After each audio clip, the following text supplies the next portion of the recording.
Hi, I'm Rob Linke. I'm with the Easter Blood Drive.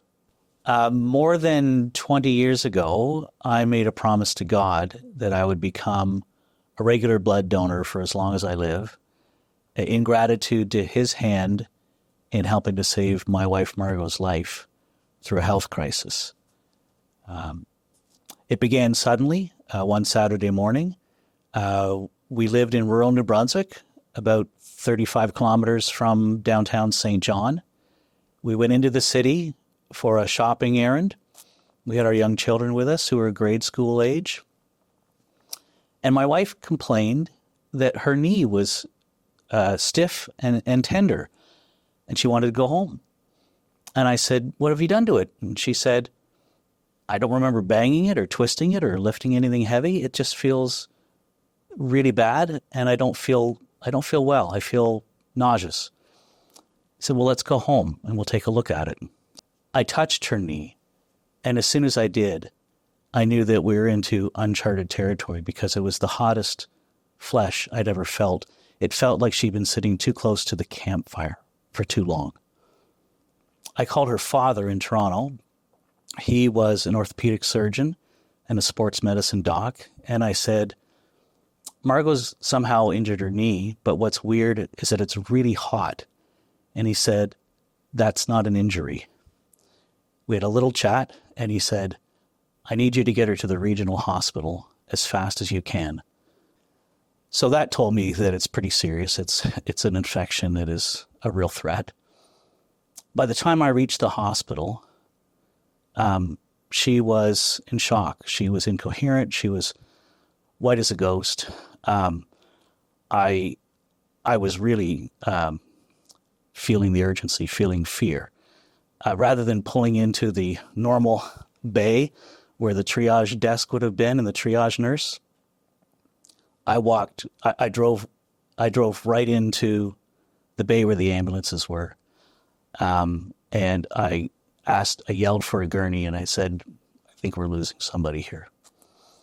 They rushed her in. They assessed her. A nurse who was in charge of that emergency bay that day was somebody we knew well from church. And I thought she would let me stay. But when it was apparent that they couldn't get a line in because her veins were collapsing, Lois ushered me out. Another clue that we were into something really serious. The third surgery was going to be decisive for her leg and quite possibly for her life. And I'd never been in a situation like that before. I'd never felt so needy and desperate, and that something critical to my life and the life of my wife and my children was beyond my control.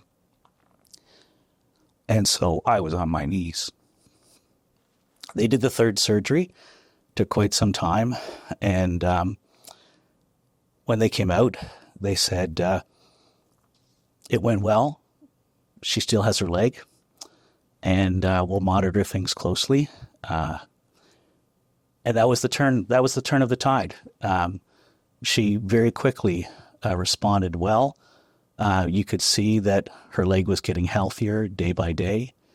The infection receded, and finally it was beaten. And during that prayer, where I wasn't really worried about her leg, I was worried about her life. I had a sense that God was listening and He would have a hand in the outcome. And I wanted to thank Him. For some reason, I wanted to thank Him in a medical way because it was a medical context, and I have no medical gifts. I just have some basic first aid training. And so the idea of donating blood came to mind.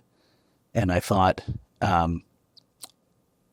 I would make a promise to God that in gratitude for Him saving my wife, I would donate blood the rest of my life.